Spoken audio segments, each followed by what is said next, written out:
Katika kuhakikisha vijana wanakuwa wazalendo kwa taifa lao, viongozi wa taasisi za kidini wameombwa kuendelea kuhubiri amani, hasa wanapopata nafasi ya kukutana na vijana.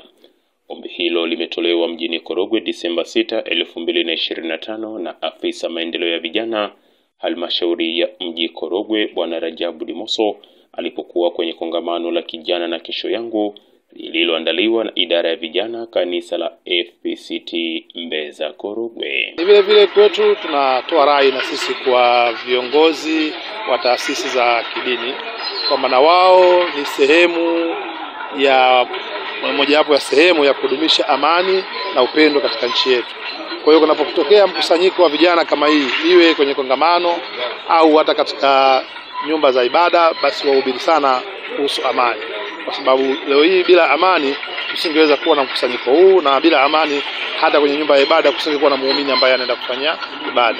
Kwa hiyo tuilinde amani yetu kama ambavyo tumeachiwa na waasisi wa taifa letu. Kwa hiyo uwepo wa kongamano hili kwetu unatusaidia sana kwa kuona taasisi mbalimbali zinafanya majukumu kwa kusaidiana na serikali, majukumu ambayo yanamlenga kijana. Kwa hiyo tunapopata wadau kama hivi ambao wanaandaa makusanyiko ya vijana na kutoa masomo kwa vijana, sisi kama serikali tunafurahia na tunaamini tunafaidika nayo. Kwa upande wake, naibu katibu wa kanisa la FPCT jimbo la Tanga Johnson Mwilemela amewataka viongozi kuwa karibu na vijana, kwani ni rasilimali watu muhimu. Kimsingi kwanza ni kuwa wasikivu kwa vijana, kwa sababu vijana wa sasa hivi hasa ambao tuko nao kanisani tunaowalea wana vitu vingi. Kwa hiyo sisi kama viongozi wa kanisa ni kuendelea kuwa karibu na vijana na kuendelea kuwatumia, kwa sababu yenyewe ni rasilimali nzuri sana. Ni kama kuna rasilimali ya kutosha ambao sisi kama kanisa tunapaswa kuitumia, ni rasilimali vijana, kwa sababu wao uwezo wa kufikiri ni mpana, uwezo wao wa kimaamuzi ni mpana, uwezo wao wa ile critical thinking, creativeness ni kubwa. Kwa hiyo sasa sisi kama viongozi, hebu tuchukue hiyo kama faida ili kuweza kuwasaidia na kuwasapoti, ili vile vitu ambavyo vinachemka ndani yao tuweze kuvisapoti na viweze kuchukua nafasi na sura mpya kama ambavyo tumeona leo.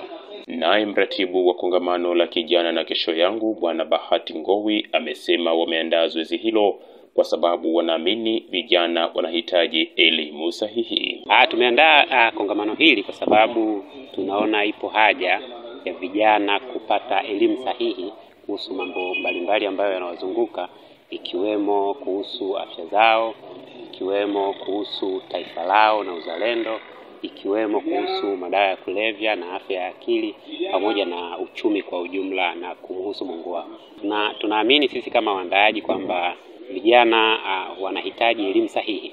Kwa hiyo kwa sababu tumewakutanisha na wakufunzi au walimu ambao wamewapa hiyo elimu, tunaamini kati ya vijana ambao wamekuja kwenye mafunzo haya, asilimia kubwa watabeba ile elimu, wataenda kuifanyia kazi kwenye maisha yao ya kawaida kabisa kama vijana, na itawasaidia kwenye maisha yao, watazidi kuipenda nchi yao, watazidi kuwa wazalendo na watazidi kufanikiwa katika maisha yao.